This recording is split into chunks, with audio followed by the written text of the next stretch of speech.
Et je me répète, et je vais le dire encore, il est trop bien, voilà, il est trop bien. Je suis désolée, il est génial, c'est une super lecture, je ne sais pas comment le dire autrement, c'est une super lecture, trop géniale.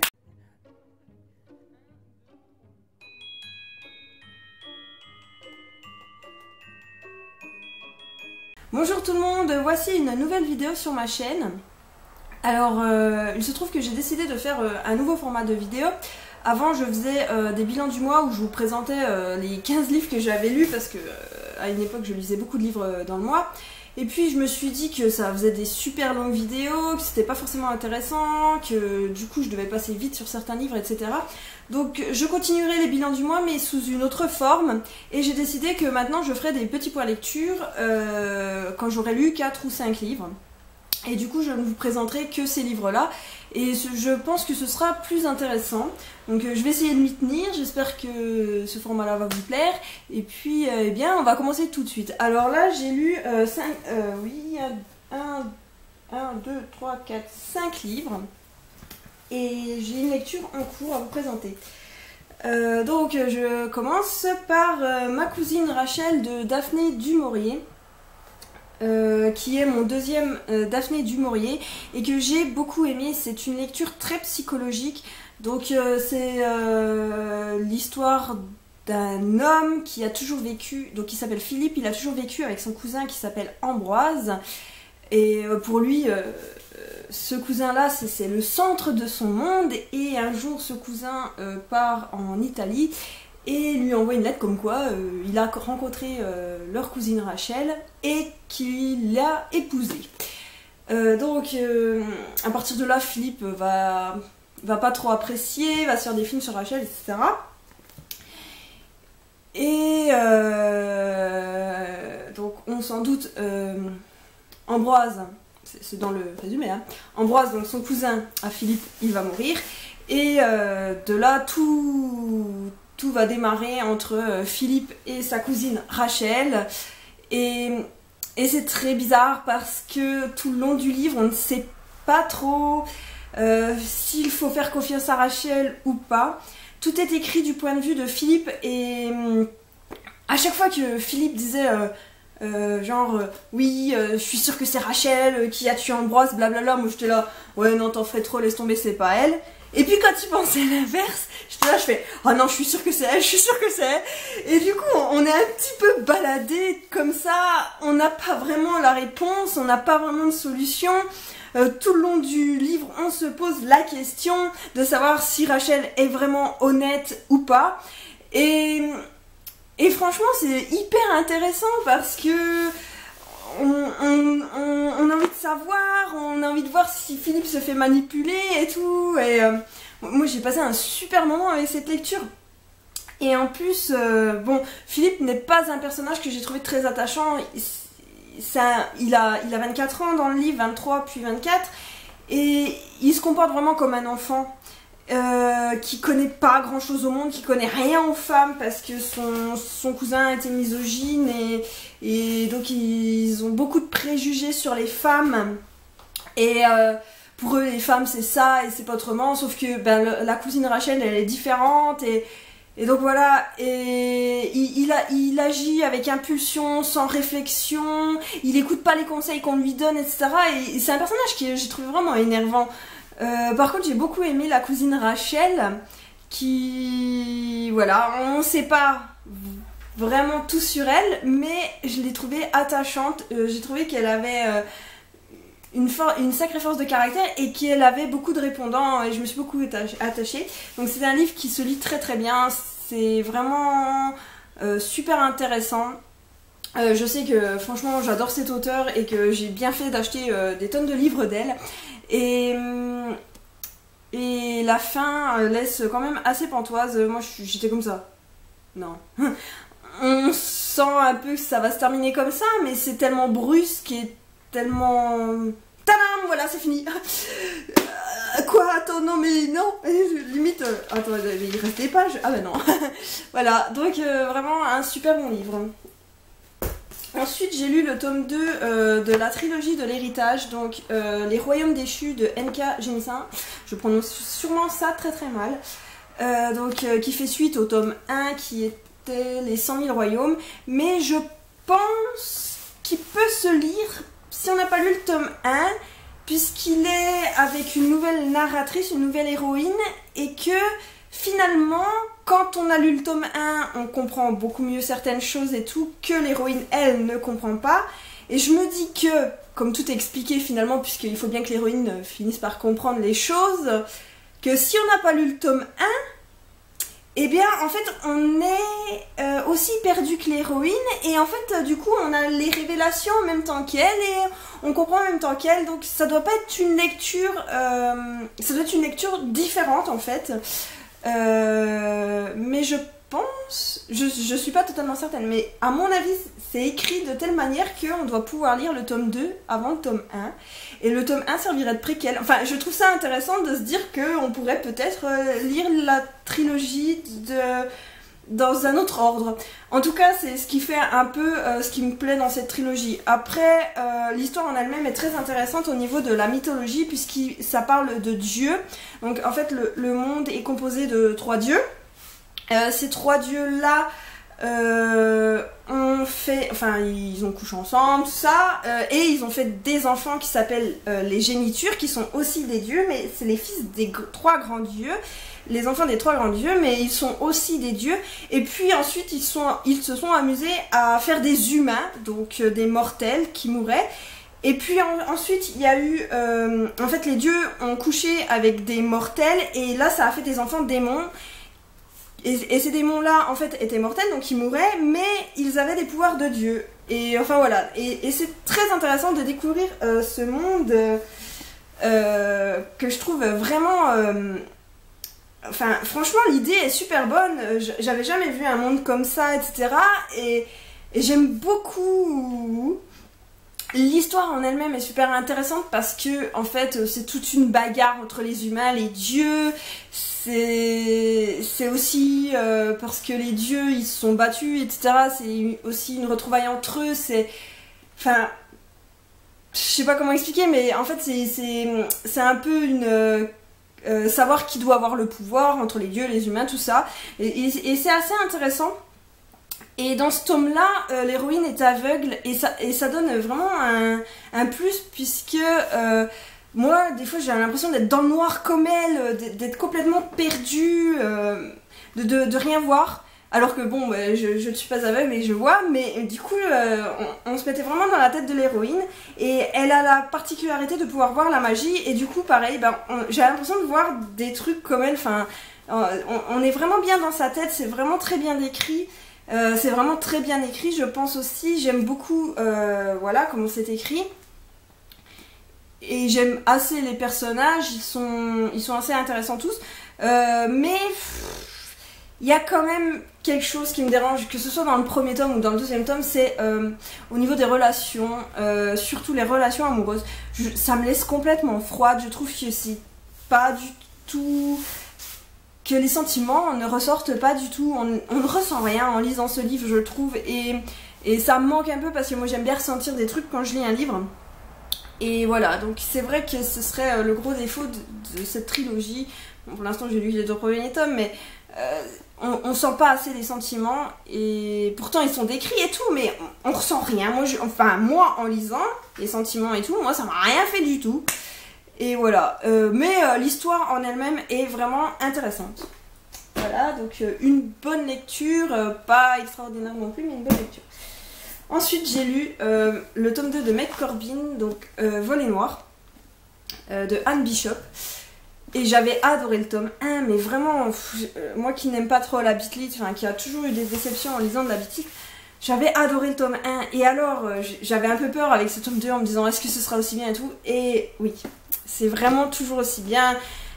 C'est écrit d'une manière assez drôle, parce que les personnages sont un peu enfantins. Enfin, disons que Meg Corbin, elle est comme une enfant, elle connaît rien de la vie.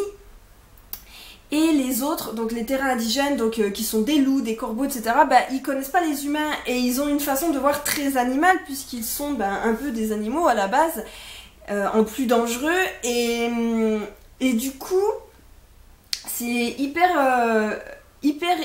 bien écrit et c'est hyper drôle. Par moments, ils ont des réflexions super drôles. Par exemple, Simon, donc le loup alpha de l'enclos, et il voit Meg comme un jouet Queen, quoi. Il l'appelle comme ça, son jouet Queen. Et c'est assez marrant.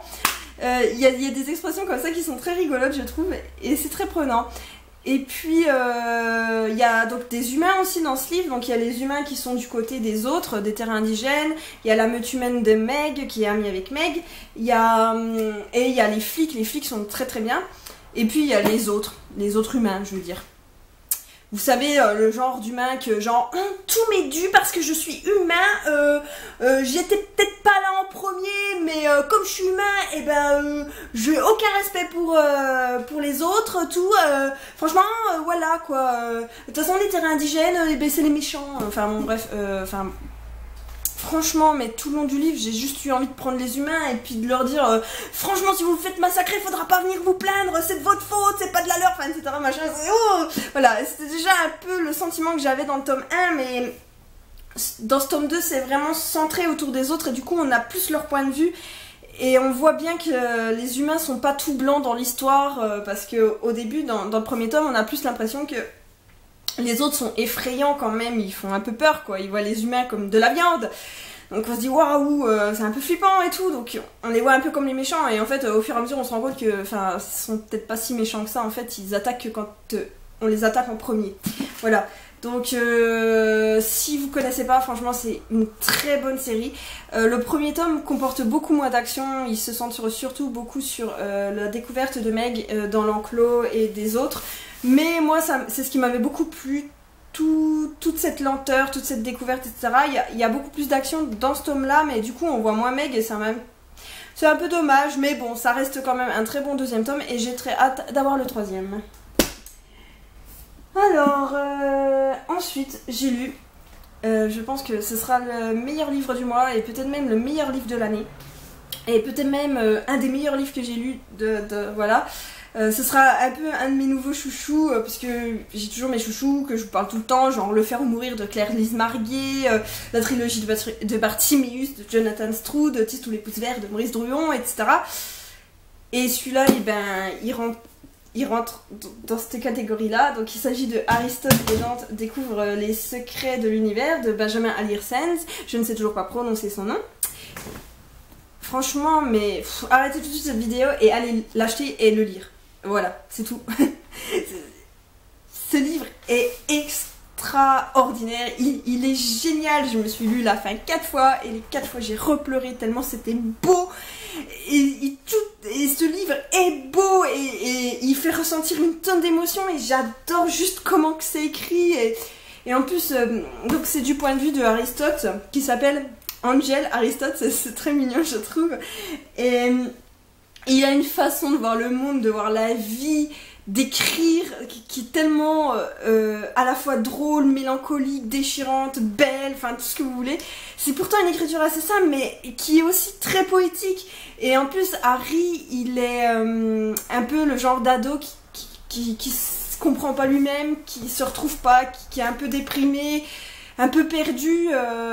Et franchement, vu que j'ai été un peu une ado comme ça, eh bien je le comprends un peu. Bon, j'ai pas du tout, au niveau familial et tout, j'ai pas du tout la même histoire de vie et tout.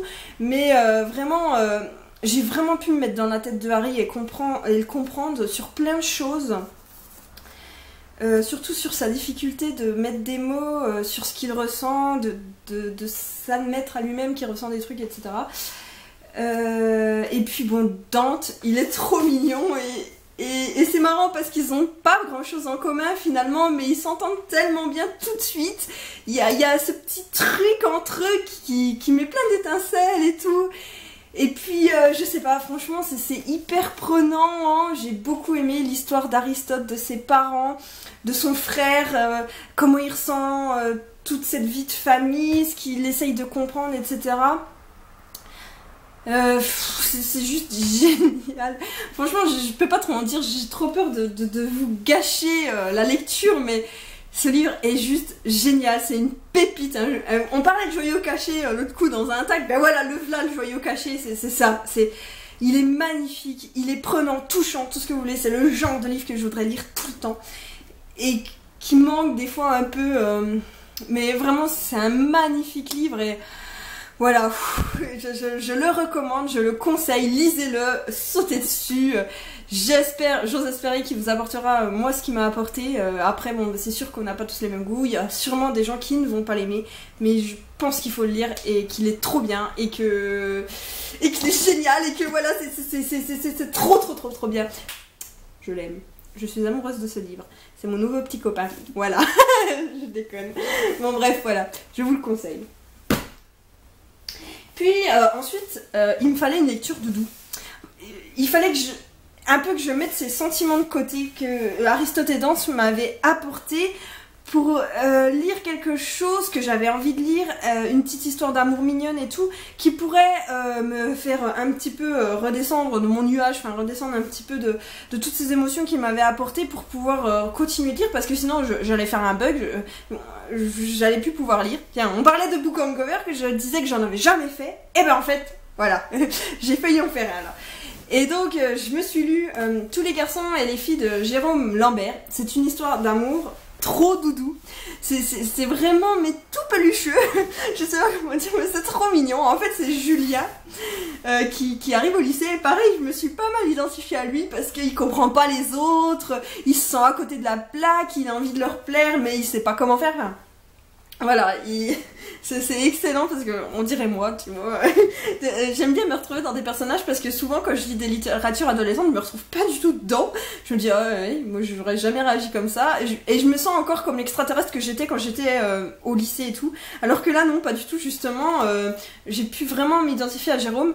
Et donc Jérôme, il a envie d'être le meilleur ami de Clément parce que, je sais pas, il l'intéresse, il a l'air un peu différent, un peu mystérieux, etc.